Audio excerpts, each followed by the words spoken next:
علیکم ورحمۃ اللہ وبرکاتہ۔ میں مخاطب ہوں مدارس کے ان طلباء سے جو ابھی چھوٹی جماعت میں ہیں اور اپنے مستقبل کو لے کر کے پریشان ہیں اور فکر مند ہیں۔ یہ ویڈیو آپ لوگوں کے لیے بہت ضروری ہے۔ کیا آپ جانتے ہیں کہ آپ کی سب سے بڑی طاقت اور پاور کیا ہے؟ Strong memory power. آپ بڑی سے بڑی کتابیں یاد کر لیتے ہیں اور حفظ کا مادہ آپ کا سب سے بہترین ہوتا ہے۔ لہٰذا جتنے بھی نیشنل لیول کے ٹیسٹ ہوتے ہیں جو میموری بیسڈ ہوتے ہیں ان میں آپ اول نمبر پر آ سکتے ہیں۔ اس میں ایسے ہی ایک ٹیسٹ ہے نیشنل ایلیجیبلٹی کم انٹرنس ٹیسٹ یعنی نیٹ، جس کے ذریعے سے آپ MBBS ڈاکٹر بن سکتے ہیں، وائٹ کوٹ پہن سکتے ہیں، BDS BOMS BHS BVSC کر سکتے ہیں، BSc نرسنگ کر سکتے ہیں اور پیرامیڈیکل کورسز میں جا سکتے ہیں جو کہ بہت اچھے کورسز ہیں۔ اگر آپ یہ کرنا چاہتے ہیں تو اس کے لیے آپ کو سب سے پہلے اس کا کرائٹیریا جاننا ہوگا۔ پہلے تو جان لیجئے کہ اس کا کرائٹیریا کیا ہے۔ نیٹ ایک ایسا ایگزام ہے جو نیشنل لیول کا ایگزام ہوتا ہے، پین اور پیپر موڈ پر ہوتا ہے اور اس میں ملٹیپل لینگویجز کے ساتھ آپ دے سکتے ہیں۔ سب سے اچھی بات یہ ہے مدارس کے طلباء کے لیے جو پلس پوائنٹ بنتا ہے وہ یہ ہے کہ یہ مدارس کے جو طلباء ہیں یہ انگلش کو لے کر کے بہت زیادہ فکر مند رہتے ہیں، کیونکہ یہ انگلش میں اتنا اچھا کر نہیں پاتے ہیں، شروع سے ان کا میڈیم انگلش نہیں رہا ہوتا ہے۔ تو اس لیے ان سب کو چاہیے کہ اس سے گھبرانا نہیں ہے، کوئی بات نہیں ہے، آپ اپنی مادری لینگویج میں آپ دیجئے اور آپ کے اندر اگر صلاحیت ہے تو آپ اس کو کریک کریے، سب سے بیسٹ ہے۔ تو میرا کہنے کا مطلب ہے کہ آپ کو چاہیے کہ آپ سب سے پہلے نیٹ کو جانیں، نیٹ کا کرائٹیریا کیا ہے، نیٹ کیسا ایگزام ہے، اس کے بارے میں کیا کیا چیزیں ضروری ہیں۔ یہ بہت اچھا ٹیسٹ ہے اور بہت باصلاحیت، یہ آپ کو ایک ہوتا ہے نا طلباء جب مدارس سے بچے فارغ ہوتے ہیں تو ان کو ایک بہت اچھا ذہن اور بہت اچھا ان کا سوشل معاملہ ہوتا ہے، کیونکہ وہ سماجی ہوتے ہیں، لٹریچر پڑھے ہوتے ہیں، لٹریچر کو جانتے ہیں اور سماج سے جڑے رہتے ہیں، ان اخلاقیات ان کے اچھے ہوتے ہیں اور بہتر ہوتے ہیں، تو وہ سماج میں جڑے رہنے کے کام کو ہی اپنا سب کچھ سمجھتے ہیں۔ تو میں جہاں تک جانتا ہوں، کیونکہ میں بھی ایک مدرسے کا طالب علم رہا ہوں، تو ان کو چاہیے سب سے پہلے کہ وہ جب ادارے ہی میں ہیں تو آپ جیسے مدرسہ بورڈ میں جاتے ہیں، لکھنؤ مدرسہ ایجوکیشن بورڈ ہے، یا اس کے علاوہ جو بہار بورڈ ہے مدرسہ بہار بورڈ، یا اس کے علاوہ الگ الگ اسٹیٹ کے بورڈز ہیں جو مدارس کو چلاتے ہیں، تو ان میں جانے کے بجائے آپ اپنے ہی ادارے میں رہیے اور کہیں جانے کی ضرورت نہیں ہے۔ آپ وہاں پر سب سے پہلے آپ کے پاس 10th 11th 12th ہونا چاہیے سائنس سائڈ سے، جس میں PCB ہو یعنی فزکس کیمسٹری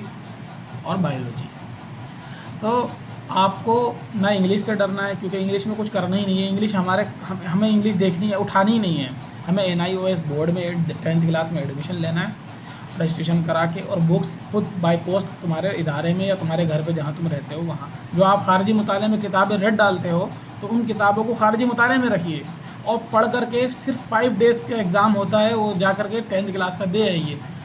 اور اس میں جو سبجیکٹ لینے ہیں وہ سائنس سائڈ کے ہی سبجیکٹ لینے ہیں، سمجھے، اور وہ سب اردو میں لینے ہیں۔ اردو میڈیم رکھیے، چوز کرتے وقت اردو میڈیم کو رکھیے اور اس میں اردو میڈیم کے ذریعے سے ہی آپ آگے بڑھیے۔ سب کچھ اردو میں ہو گیا، اردو میں پڑھیے، اردو میں مطالعہ کیجیے کتابوں کا اور ڈٹو آپ لکھ کے رہیے۔ اس کے بعد آ جاتے ہیں 11th اور 12th کی طرف، جو نیٹ کی پہلی سیڑھی ہوتی ہے 11th 12th، یعنی جتنا بھی میٹیریل آئے گا نیٹ میں، کوشچنز جو بھی آئیں گے وہ سب 11th 12th سے آئیں گے، تو بہت زیادہ نہیں ہے۔ فزکس بایو کی 2 کتابیں ہیں، کیمسٹری کی 1 کتاب ہے، 1 فزکس کی کتاب ہے، 4 کتابیں کل ہیں۔ 2 سال تمہیں ملتے ہیں، بس اس کو رٹنا ہے اور کانسیپٹ سمجھنا ہے، باقی ہو جائے گا ایزیلی، کوئی مشکل کام نہیں ہے۔ سب سے پہلے آپ کو 11th کی بایو اٹھانی ہے اردو ہی میں، اس میں جو ٹرمز ہوتی ہیں اس کو ذرا سمجھنا مشکل ہوتا ہے، لیکن آہستہ آہستہ جب آپ 10th کلاس میں پڑھیں گے نا تو سب یاد ہو جائے گا، سمجھ میں آنے لگیں گی چیزیں، اور میں آپ کو گائیڈ اور کاؤنسلنگ پراپر کرتا رہوں گا اسی چینل کے تھرو۔ لہٰذا آپ سب اس چینل کو سبسکرائب کریں اور آگے بڑھائیں، اور مدارس کے طلباء کے لیے یہ ایک جاگرک اور ان کو اویئر کرنے کے لیے میں نے تحریک کی ایک چھوٹی سی لو لگائی ہے، اور میری کوشش رہے گی کہ سب سے زیادہ فوکس میں طلباء مدارس کے جو ہیں ان پر کروں، اور جتنی بھی مجھ سے ہو سکے گا جو بھی کنٹینٹ پرووائڈ کرا سکوں اس چینل کے ذریعے سے میں ان کو دے سکوں۔ تو سب سے پہلے جان لیجیے کہ نیٹ کا جو ٹیسٹ ہے وہ اردو زبان میں بھی آتا ہے، آپ آسانی سے دے سکتے ہیں اس کو، اور آپ کے پاس جو کنٹینٹ ہوگا اردو میں پڑھیے۔ بایو کا دیکھیے، بایو